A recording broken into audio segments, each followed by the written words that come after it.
Salve investidor, seja muito bem-vindo.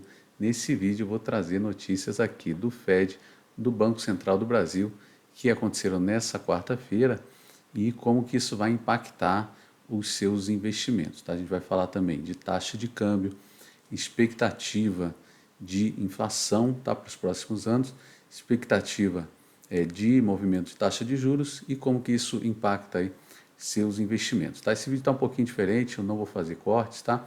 Então vai ficar talvez um pouquinho mais demorado, você passa rápido aí se achar necessário, tá bom? Então vamos lá, olha só, gente.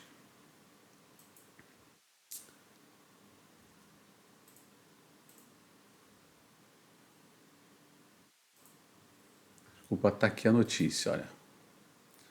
Então, primeira notícia,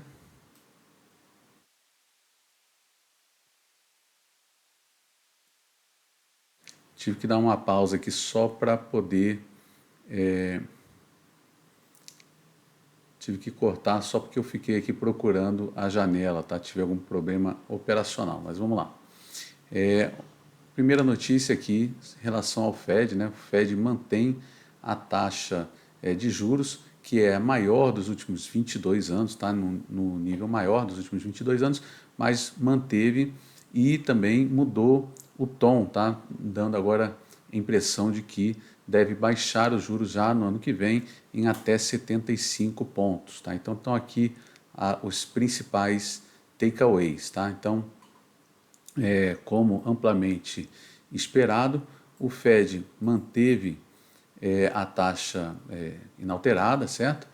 Ela atualmente está no nível mais alto aí dos últimos 22 anos, como eu falei, e as projeções mostraram aí que os oficiais do Fed, né, lá nos Estados Unidos, eles fazem, cada um dos, como se fossem diretores do Banco Central, né, eles fazem as projeções do que vai acontecer com a taxa de juros no próximo ano e a mediana deles aqui, se não me engano, enfim, não mostrou aqui, não fala se é média ou mediana, mas disse que os diretores estão esperando aí uma queda de 0,75 pontos já no ano que vem.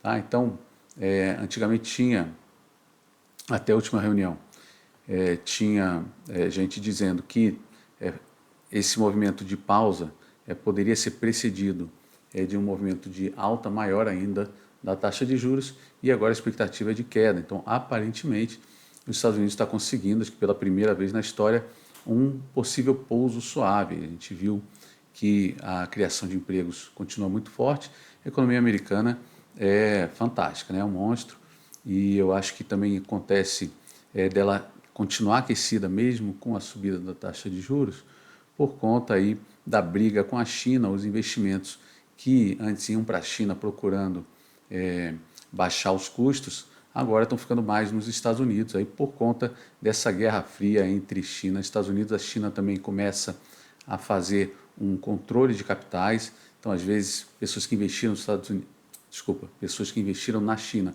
não conseguem trazer o dinheiro de volta, então as pessoas estão com o pé atrás na China. Também tem a questão da desaceleração econômica na China, uma restrição maior do Partido Comunista com relação à liberdade de empreendedorismo lá. Então, enfim, essas coisas acabam trazendo mais investimento para os Estados Unidos e aquecimento e aquecendo a demanda interna. Então, a economia americana está muito aquecida. Também não tem muitas opções de investimento. Ou eles investem nos Estados Unidos, ou no México, ou no Brasil, mas enfim, o Brasil tem esse problema contínuo, né, de não conseguir controlar os seus gastos, que é um empecilho aí para a vinda de investimentos, tá? Desculpa, tive que fazer uma pausa só para pegar um copo d'água, tá? Continuando aqui, gente, só para vocês darem uma olhada, esse aqui é um movimento aí desde que ano aqui? Desde 2001, né? Em que a taxa estava ali em torno de 6%, ela caiu aqui, foi para 1,1% aqui, né? Depois voltou a subir, e aí teve a crise do subprime, aqui perto de 2007 e 2008, né? Então, depois dessa subida da taxa de juros, tinha muita gente alavancada nos Estados Unidos, né? Por conta de estar investindo em várias casas, pessoas comprando várias casas. Inclusive tem um filme muito bom sobre isso, depois me cobrem que eu deixo aqui nos comentários, tá? Mas enfim, aí depois que deu a crise lá em 2008, as taxas caíram para zero, ficaram por muitos anos em zero quando o Fed começou a subir um pouquinho, logo depois veio aí o coronavírus, tá? Aqui também ensaiou ter uma recessão nos Estados Unidos e, enfim, e aí os Estados Unidos jogou de novo, o Banco Central americano, né, jogou de novo a taxa lá para baixo e aí voltou a subir aqui por conta do aumento da inflação, principalmente, né, combate à inflação, então chegando aqui ao maior nível dos últimos anos. Então a esperança aqui é que já a partir do ano que vem, provavelmente, já começa a voltar a cair, tá? Não vou conseguir comprar minha casa em Orlando porque os preços das casas continuaram subindo mesmo com essa subida da taxa de juros. Gente, a taxa de juros para hipoteca americana estava em 3%, subiu para 7% e mesmo assim continuou muito demandado a casa, pelo menos no estado da Flórida, né? Enfim, vamos partindo aqui para o Banco Central brasileiro agora.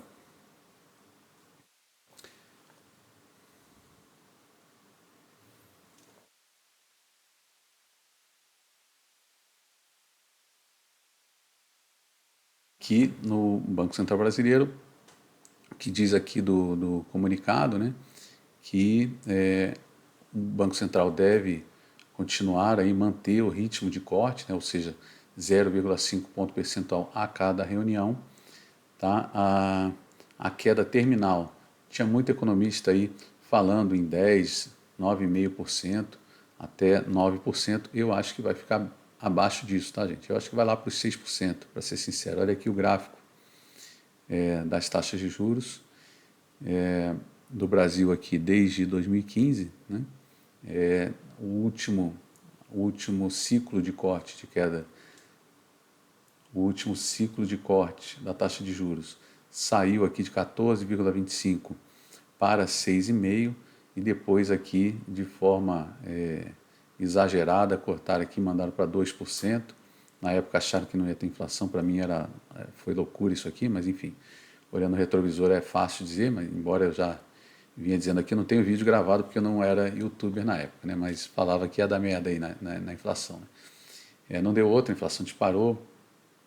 Também teve várias questões aqui que não estavam ligadas diretamente com o Brasil, questão da pandemia, quebra nos ciclos de produção, né? E quebra nas cadeias produtivas, né?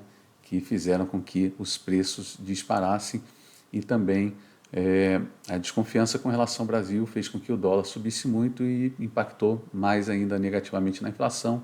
Então a taxa de juros foi para 13,75, na minha opinião também alta demais, então errou aqui, jogou baixa demais, aqui foi alta demais e só agora começou a cair para mim também num ritmo muito lento, tá? Então tem muita empresa ainda que vai quebrar por conta de ter se endividado aqui a taxa Selic, a taxa CDI e a taxa sai de 2 para quase 14%.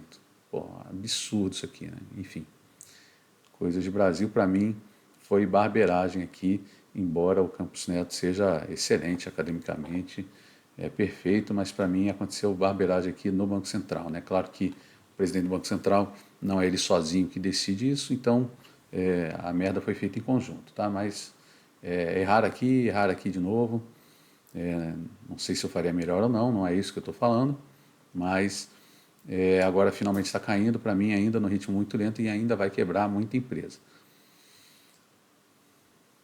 Então, só resumindo, isso aqui vai continuar caindo.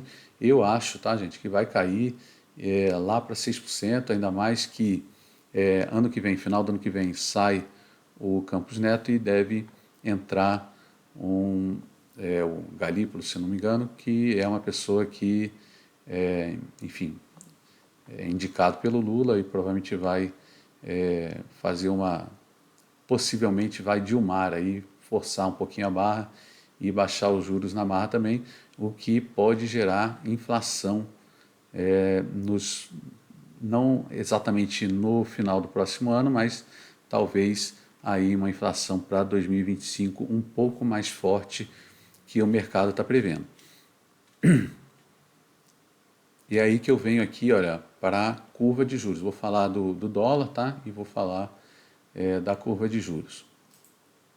Então, com relação ao dólar, gente, o professor Emerson Marçal, da FGV, foi meu orientador, inclusive, né? Ele, ele tem um trabalho aqui que ele faz nesse CEMAP, né, que é o Centro de Macroeconomia Aplicada, em que eles calculam o desalinhamento cambial. O que é isso? É para dizer se o câmbio, através do modelo que ele calcula, baseado em fundamentos macroeconômicos, ele calcula aqui se o dólar está próximo do dólar ideal, segundo esse modelo, tá, que utiliza dados macroeconômicos, ou se ele desvia do ideal. Então, você olhar aqui no gráfico, deixa eu acertar aqui, ó, diminuir o zoom. Então, vamos lá. Nesse gráfico aqui a gente tem dados de 2015 até aqui, final de 2023, né? Então, o início aqui do gráfico é 2015, tá? Esse zero aqui, ó, isso aqui é o zero, tá?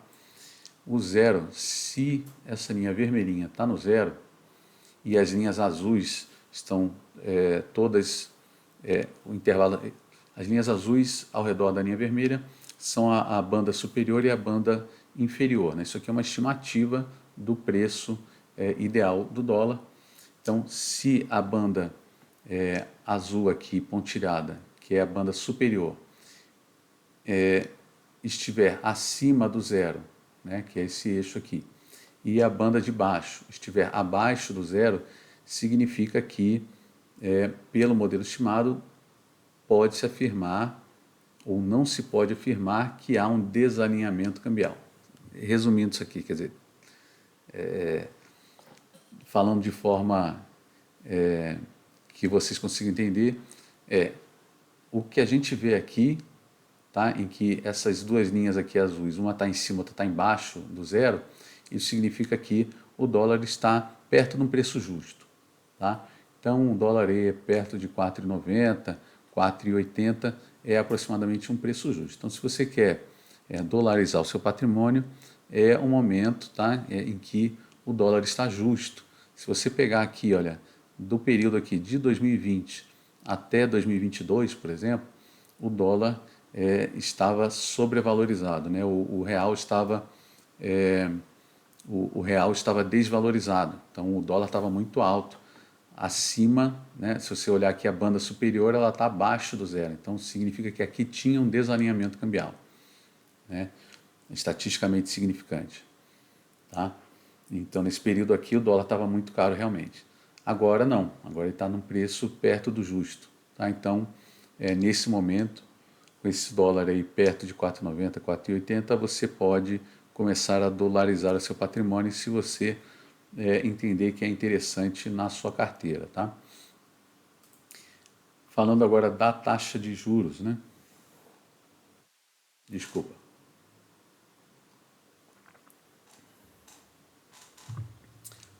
Agora, conforme prometi, vamos falar da expectativa da inflação, tá? E mudanças aí na curva de juros e como eu acho que isso vai impactar os seus investimentos. Então, dá uma olhada aqui. Isso aqui é o site da Ambima, tá, gente? Aqui é o lugar certo para você ver expectativa de inflação. Tem muita gente que fala que a inflação você vê no Boletim Focus, é mais fácil para os leigos entenderem, mas na verdade aqui você vê a expectativa da inflação para quem está apostando, para quem está botando dinheiro ali no mercado financeiro, tá? Então eu acho muito mais confiável essa estimativa de inflação. Então o que a gente vê aqui é o seguinte, os títulos do governo, tá? Isso aqui são o prazo de vencimento de títulos do governo. Então, vencimento de título daqui a 252 dias, daqui a 378 dias e por aí vai. E aqui a taxa de juros que está pagando. Tá? Então, por exemplo, um título que vai vencer daqui a 2.520 dias, tá? Que é daqui a 10 anos. Ele está pagando IPCA mais... Não está aparecendo aqui, né? Peraí. Aqui, ó. Título que vence daqui a 10 anos, 2.520 dias úteis, ele está pagando 5,63%, tá?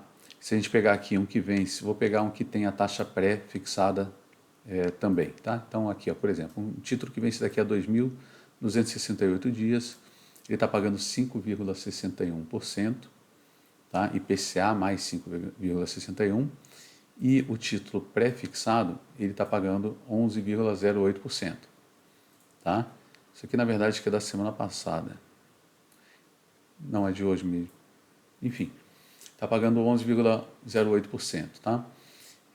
Isso significa que quem tem bala na agulha, né, pessoal do mercado financeiro que tem bala na agulha, ele pode fazer um swap aqui entre esses dois, fazer uma troca, né, entre esses dois títulos. Um deles que paga IPCA mais 5,6% e o outro que paga pré-fixado 11,08%. Isso significa que, por arbitragem, a inflação implícita nessa diferença de taxas aqui vai dar 5,18% ao ano, tá? Inflação esperada de 5,18% ao ano. Então, no Boletim Focus, você vai olhar 3,5%. Aquilo, na minha opinião, é história para boi dormir. Na verdade, a inflação esperada está aqui, ó. Então, para o próximo ano, né, 252 dias, que é esse primeiro vértice aqui, a gente tem uma expectativa de inflação de 3,9%. Tá? Então, vamos lá. Então, o que eu quero dizer aqui para vocês com relação a investimento? Tá? Taxa de juros está caindo, né? A taxa de juros pré-fixada está caindo. Hoje caiu mais, tá? Então, se a gente vê aqui, essa aqui é de hoje, qual que é de hoje? Essa aqui é de ontem, né? Desculpa, essa aqui era, na verdade, da semana passada. Estava pagando, deixa eu mostrar aqui. Essa aqui da semana passada, a taxa longa, né? 11,08%, essa taxa mais longa que eu tinha pré-fixada. E a taxa de hoje, quarta-feira, 11,01%. Tá? A taxa mais longa. Então a taxa está caindo, a taxa longa está caindo, na verdade a curva inteira de juros está caindo. Então isso significa o quê? Vamos lá, se a taxa continuar caindo, significa que os pré-fixados ainda têm um potencial de algum ganho, tá? Embora eu acho que uma hora vai dar merda, porque se esse governo continuar gastando mais do que arrecada, tendo déficit primário crescente, tá? Vão dar desculpa aí com o Bolsa Família, tá? A mídia está a favor do governo, então, ao invés de ser PEC Kamikaze, virou PEC Bolsa Família, tá? Enfim. Então você tem toda a mídia a favor do governo, então ele está conseguindo fazer o que ele quer em termos de gastança, aí, né? Não tem quase nenhum controle. Então, se a gente continuar tendo déficit, isso aqui uma hora vai aumentar, tá? Mas, enfim, por enquanto está caindo, por conta também da taxa de juros Selic que está caindo, tá? Então, eu acho que por um período é possível que títulos pré-fixados ainda tenham algum ganho, mas a maior parte do ganho já passou, tá? O que eu acho? Essa inflação de 3,9%, inclusive está 3,8% aqui, né, nessa semana. Eu acho que, bom, não sei se para o ano que vem a gente já vai sentir algum efeito aqui de inflação, porque a inflação brasileira, inclusive, pode ser beneficiada aí por conta do dólar mais fraco, tá? Já que os Estados Unidos vai começar a baixar a taxa de juros um pouco antes do esperado, isso faz com que pessoas comecem a procurar ativos de maior risco, tá? Inclusive ativos brasileiros. Tá? Então, se o investidor americano começa a tirar dinheiro dos Estados Unidos para investir em países um pouco mais arriscados por conta dessa taxa de juros americana começar a cair já a partir do ano que vem, então pode ser que o dólar se desvalorize, e se isso acontecer, a gente tem uma uma pressão inflacionária a menos, tá? Então pode ser que a inflação arrefeça para o ano que vem. Só que, de novo, por conta aí dos desequilíbrios fiscais, isso possivelmente não vai demorar muito, porque se continua tendo déficit fiscal aqui no Brasil, você tem uma maior pressão aí, você tem um maior risco, né, uma maior percepção de risco Brasil. Eu já mostrei aqui nos outros vídeos em que a gente está muito perto das mínimas do risco Brasil, né? A gente está em 200 pontos no ENB+, que é uma medida de risco país. Então, mais um dos volumes menores históricos. E se a gente continuar tendo déficit, a gente provavelmente vai ter uma reavaliação de risco e aí o dólar volta a subir e você volta a ter inflação. Então, por que eu estou falando isso tudo? Porque tem umas projeções aqui de inflação de 4%, né, para aqui, ó, em 2 anos, 4,2%. Para mim está baixo isso aqui. A inflação do período do Plano Real ficou em torno de 6%, tá? Então, pode ser que ano que vem a inflação fique em torno de 4%, mas eu acredito fortemente que ela volta a subir 2025 em diante. Então, dito isso, o que eu, Maurício, estou pensando? Vou continuar investindo, minha carteira já está bem focada em IPCA+, né? Então eu vou continuar investindo em IPCA+. E eu gosto de investir em quê? Em títulos de renda fixa que não paguem imposto de renda. Então aí você pode contar debêntures incentivadas, créditos recebíveis imobiliários, créditos recebíveis do agronegócio, LCA, LCI, etc. Tem uma gama bastante grande possível e uma das coisas que eu mais gosto é investir através de ETF, no caso, se for investir em títulos IPCA+, do Tesouro Direto, eu gosto de investir via ETF, tá? Inclusive fiz um vídeo sobre isso também, vou deixar aqui para vocês no final. E no caso de investir em CRA ou CRI, eu prefiro investir via fundos de investimento imobiliário, no caso de CRI, ou fundos de investimento do agronegócio, no caso de CRA. Por quê? Porque com pouco dinheiro você consegue ter uma diversificação muito grande e você pode vender, comprar e vender a hora que você quiser e cai em 2 dias úteis. Se você comprar um CRI ou um CRA numa XP da vida, por exemplo, a hora que você quiser se desfazer disso, você vai ver o spread que eles vão cobrar. Eles detonam toda a sua rentabilidade. Então eu já tive experiência assim, né, ruim. Então eu não compro mais, porque você compra um crédito de receber um imobiliário para vencer daqui a 10 anos, você vai ter que ficar com aquele negócio lá. Se você tirar antes, você vai perder dinheiro. Então, a solução disso é o quê? Investir em fundo de investimento imobiliário ou em Fiagro. Tá? Tem bastante material aqui no canal sobre fundo de investimento imobiliário de papel, que são esses para investir em renda fixa. E vou trazer aí para vocês também um investimento em fundo de investimento de agronegócio, tá? Em créditos recebíveis de agronegócio. Tá? Enfim, ficou um pouco longo esse vídeo. Não sei se vocês vão gostar ou não desse formato, mas se vocês gostarem, não deixe de comentar. Tá? Me diga aqui o que vocês acham, falei muita besteira, ou se vocês concordam com essa visão que eu tenho aqui, ou se gostaram desse formato de vídeo ou não. Se gostarem, eu tento trazer novamente esse formato, senão eu fico fazendo somente aqueles vídeos em que eu avalio um ativo de cada vez. Me diga aqui o que vocês preferem, tá bom? Espero que vocês tenham gostado, um abraço, tudo de bom e bons investimentos.